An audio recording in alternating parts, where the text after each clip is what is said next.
wabarakatuh. Selamat datang di mata kuliah Perancangan Agroindustri. Di sini kita akan membahas tentang dasar optimasi, apa itu optimasi dan lain sebagainya. Nanti kita akan lihat pada slide-slide selanjutnya. Optimasi. Jadi tugas engineer itu adalah untuk memperbesar, mewujudkan produktivitas yang terbesar ya. Kemudian keuntungan terbesar, biaya yang minimal, penggunaan energi yang paling sedikit dan seterusnya. Intinya adalah di sini adalah keuntungan sebesar-besarnya dengan modal sekecil-kecilnya seperti itu. Baik itu dalam hal biaya, energi dan lain sebagainya gitu. Itu semua adalah optimasi. Beberapa manfaat dari optimasi yang dilakukan di perusahaan atau industri itu pertama itu adalah menghasilkan produk dengan apa ya tingkat hasilnya lebih tinggi gitu. Selain itu energi juga menurun, penggunaan energi menurun sehingga biaya juga semakin kecil ya, laju produksi lebih tinggi. Jadi apa kecepatan produktivitas produksinya semakin tinggi, waktu yang lebih lama di antara shutdown artinya apa namanya proses produksinya semakin lama dengan apa namanya masa shutdownnya sedikit gitu. Tentu dengan beberapa hal ini apa biaya itu pasti akan semakin kecil gitu. Seperti itu dan apa namanya kecepatan tadi ya produksi semakin tinggi. Selain itu ada OTC juga dapat mengarah ke biaya pemeliharaan yang berkurang. Jadi karena ada optimasi yang dilakukan di alat-alat, biaya pemeliharaan, maintenance dan lain sebagainya itu pasti menurun. Hal ini terjadi karena semakin baik kinerja dari alat tersebut gitu. Kemudian pemanfaatan pemberdayaan staf yang lebih baik. Jadi tentu ya, misalkan contohnya gini, eh, contohnya misalkan kita misalkan pada sektor itu kita hanya sebenarnya membutuhkan hanya 3 orang dengan rekayasa proses gitu, rekayasa alur produksi. Sedangkan sebelumnya ternyata di situ ada sekitar 6 orang gitu. Berarti kita bisa pangkas di situ, kita bisa alihkan beberapa apa orang itu untuk mengerjakan hal lain dan itu lebih baik. Kemudian selain itu, manfaat tak berwujud timbul dari interaksi antara operator pabrik, insinyur, dan manajemen. Nah, di sini kalau misalkan tidak ada penumpukan seperti yang tadi, apa namanya, operator, insinyur, dan manajemennya bisa berinteraksi dengan baik. Jadi bisa bekerja dengan apa? Dengan pekerjaannya masing-masing dan bisa bekerja sama dengan baik ini. Itu membantu secara sistematis ya, tadi mengidentifikasi tujuan, kendala, derajat kebebasan, dan lain sebagainya. Jadi dengan interaksi yang baik tadi, karena ada efisiensi atau optimasi, di situ para insinyur, manajemen, operator sekaligus itu bisa mengidentifikasi kemungkinan masalah dan lain sebagainya. Hal ini akan menyebabkan terjadinya apa namanya, terjadinya produktivitas yang semakin tinggi seperti itu. Untuk penggunaan optimasi sendiri, optimasi ini dapat dilakukan pada berbagai tingkat dalam sebuah perusahaan ya, mulai dari kombinasi pabrik yang kompleks dan fasilitas distribusinya. Jadi bisa tentang apa kombinasi gitu ya, kombinasi pabrik, misalkan pabrik dan pabrik, pabrik tertentu dan pabrik tertentu yang kompleks. Nah, kemudian ada juga fasilitas distribusinya. Misalnya contohnya gini, eh, misalkan kita misalkan untuk memindahkan barang ini dari unit satu ke unit yang lain misalkan cukup menggunakan lori gitu ya atau cukup menggunakan crane itu. Nah, sedangkan di sini misalkan kita awalnya menggunakan truk. Nah, itu bisa diganti, itu lebih efisien seperti itu. Kemudian turun menjadi pabrik tunggal dari kombinasi unit proses, peralatan tunggal, subsistem dan sebuah masalah optimasi dapat ditemukan di semua tingkat ini. Intinya optimasi ini bisa dilakukan di berbagai sektor ya. Pertama sektor apa manajemen dan lain sebagainya, kemudian proses dan lain sebagainya. Dan pokoknya semua bisa dioptimasi sehingga proses itu berjalan dengan efisien dan ekonomis seperti itu. Kadang beberapa proses itu sebenarnya sangat ribet ya. Padahal itu kalau misalkan bisa dipangkas dengan baik itu ya itu akan lebih efisien gitu. Nah, gitu. Contohnya misalkan kita akan apa namanya menyalurkan air misalkan atau cairan misalkan dari satu tangki ke tangki satu tangki pertama ke tangki kedua gitu. Dengan panjang misalkan sekitar kalau lurus misalkan bisa kita menggunakan misalkan 2 meter, tapi karena jalannya misalkan di situ ada penghalang misalkan kita membengkokkannya sehingga menjadi sekitar 10 meter. Nah, itu nanti bisa kita misalkan hancurkan penghalangnya sehingga bisa hanya 2 meter tadi. Nah, seperti itu. Dan ruang lingkup dan hierarki optimasi terutama seluruh perusahaan ya. Jadi kita bisa lakukan optimasi pada seluruh perusahaan itu, baik dari manajemen semua sektor. Kemudian itu ya tadi seluruh perusahaan itu misalkan manajemen dan lain sebagainya. Kemudian ada pabrik, pabrik itu yang bagian pabriknya saja.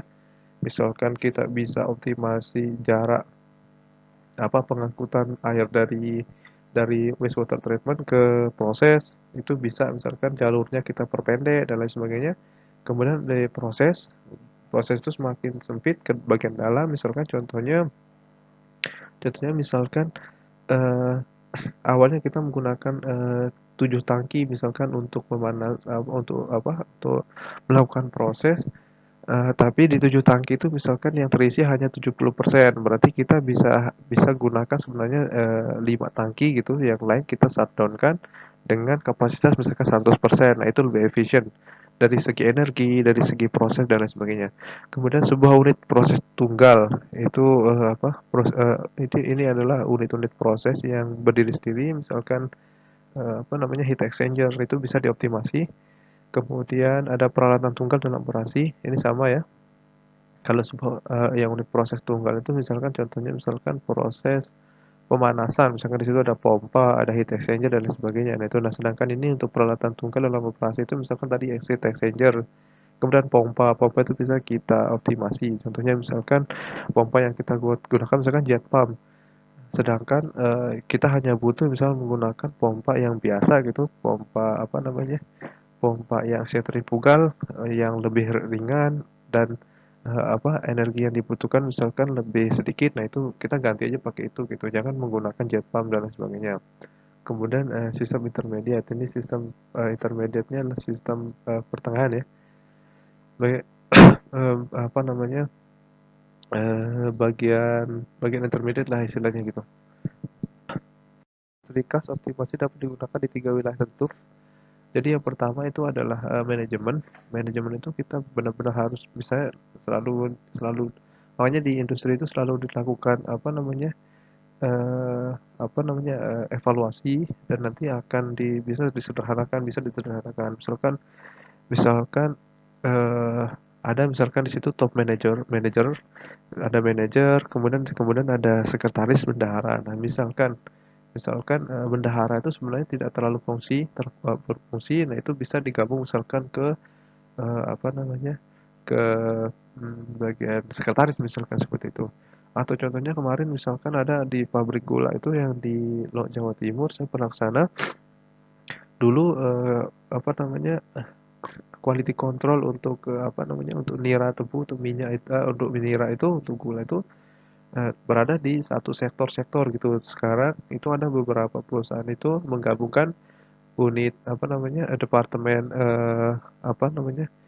departemen quality control itu di satu tempat gitu, sehingga nanti tidak menimbulkan kesalahan data gitu. Contohnya misalkan kan ada quality control di bagian ada bagian penanaman tebu gitu, pengecekan. Nah, itu dan setelah itu nanti dicek lagi di bagian di pabrik itu, di laboratoriumnya dicek lagi. Nah, itu biasanya ada perbedaan data. Nah, nanti bisa digabung, sekarang banyak digabungkan gitu. Jadi satu bareng-bareng dicek gitu sehingga nanti tidak menimbulkan kesalahan. Kemudian ada yang di sini ada step keduanya, ada desain proses dan spesifik peralatan. Ini untuk untuk peralatan ya, baik misalkan tadi heat exchanger, pompa dan lain sebagainya, itu bisa dioptimasi sehingga tidak merugikan perusahaan. Kemudian operasi pabrik. Nah, ini operasi pabrik ini contohnya misalkan eh, misalkan tadi ya ada reaktor itu harusnya itu cukup saat 5, itu ternyata kita pakai 7. Nah, itu operasinya. Kemudian misalkan eh, apa namanya tekanan yang kita gunakan itu ternyata tekanannya vakum. Nah, sebenarnya dengan proses itu biasanya cukup menggunakan 1 atmosferik. Nah, itu dirubah saja karena dengan memvakumkan suatu alat itu akan memberikan energi yang lebih besar seperti itu. Nah, ini manajemen. Ini tadi ya saya sudah jelaskan untuk membuat keputusan evaluasi proyek mengenai pemilihan produk, anggaran perusahaan, dan sebagainya, investasi dalam penjualan dibandingkan dengan penelitian dan pengembangan dan konstruksi pabrik baru. Jadi di sini di manajemen itu juga lakukan optimasi tadi ya.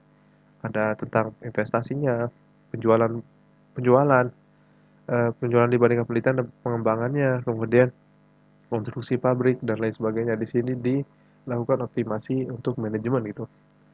Contohnya misalkan kapan dan di mana harus dibangun pabrik baru. Misalkan, oh kita sudah misalkan punya pabrik misalkan satu, oh eh, daripada misalkan kita misalkan punya langganan di suatu daerah, nah daripada misalkan panjang, lebih baik kita membangun pabrik. Nah seperti itu. Mungkin sudah saatnya kita membangun pabrik baru. Nah di sini manajemen dilakukan optimasi. Jadi individu-individu yang terlibat dalam desain proses dan spesifik peralatan memberikan perhatian pada pilihan proses dan kondisi operasional operasi nominal. Jadi contohnya misalkan apakah kita merancang sebuah proses batch atau proses kontinu? Ya, tentu ya. Apakah misalkan dengan ya tadi contohnya misalkan kita akan membuat industri misalkan apa namanya proses gitu. Misalkan kita apakah kita misalkan continue? Kalau continue misalkan kita butuh apa? eh, misalkan 5 reaktor gitu yang continue. Nah, apa atau misalkan kita menggunakan batch tapi kita membutuhkan reaktor yang lebih besar dan jumlahnya lebih banyak. Nah, mana yang lebih efisien? Nah, di sini dilakukan penutup proses. Kemudian berapa banyak reaktor ya yang digunakan dalam produksi produk kimia tadi? Harus seperti apa konfigurasi pabrik dan bagaimana kita mengatur proses sehingga efisiensi operasi pabrik berada pada kondisi maksimum. Tentu ya. Nah, kita lihat di situ misalkan produktivitas dari pabrik kita ini misalkan hanya 70%. Nah, itu kita bisa lakukan optimasi sehingga misalkan dapatlah 90 dan sebagainya. Apa ukuran optimal dari unit atau kombinasi unit? Pertanyaan tersebut dapat diselesaikan dengan bantuan dan apa yang disebut simulator proses desain atau program flow setting. Jadi ukuran dari optimal dari unit atau kombinasi ya kita bisa lakukan apa? Jadi gini, misalnya kita bisa mendesain sebuah proses, kemudian kita simulasikan nih. Awalnya dari hitung-hitungan biasanya ada, kita hitung-hitung, kemudian kita masukkan, kita run apakah itu benar optimal atau tidak. Tapi sekarang sudah mulai banyak apa flow setting atau program-program flow setting ya yang simulator yang bisa apa namanya bisa dilakukan untuk melakukan optimasi. Contohnya misalnya gini, eh, sekarang kan contohnya di industri pesawat terbang ya, misalnya ada sekarang apa namanya, misalkan kita mendesain wings atau apa namanya sayapnya seperti ini, nah langsung kita bisa masukkan ke apa program itu dan dia akan apakah pesawatnya akan terbang jelek apa tidak, nah langsung di simulasi itu dia akan menjalan sehingga simulasi berjalan seperti itu. Pekerjaan optimasi bagian ketiga nih beroperasi pada skala waktu yang sama sekali berbeda dibandingkan dengan dua lainnya tadi ya. Jadi desain proses dan spesifikasi peralatan biasanya dilakukan sebelum pelaksanaan proses dan keputusan manajemen untuk menerapkan desain biasanya dibuat jauh sebelum langkah desain proses. Optimasi kondisi operasi dilakukan secara bulanan, mingguan, harian, jam atau menit ya. Jadi secara berkala. Operasi pabrik memberikan perhatian pada kontrol operasi untuk unit tertentu pada suatu suhu tertentu, tekanan ini. Pokoknya operasi pabrik ini ya berkaitan dengan suhu tadi ya, tekanan dan sebagainya sudah dijelaskan tadi. Contohnya seleksi persentase udara berlebih dalam suatu pemanas adalah proses kritis dan melibatkan keseimbangan rasio bahan bakar udara untuk menjamin pembakaran sempurna yang membuat penggunaan potensi pemanasan bahan bakar yang maksimal. Jadi kita harus lihat nih di situ misalkan kita akan misalkan pembakaran ini membutuhkan pasti pembakaran misalkan kita butuh pembakaran sempurna di 100%. Nah, kita harus mendesainnya seperti itu. Kalau misalkan dia hanya 70% otomatis pembakarannya tidak sempurna, itu akan merugikan alat tersebut gitu. Maka di sini kita harus melakukan optimasi dan lain sebagainya untuk rasio udara dan tekanan, suhu dan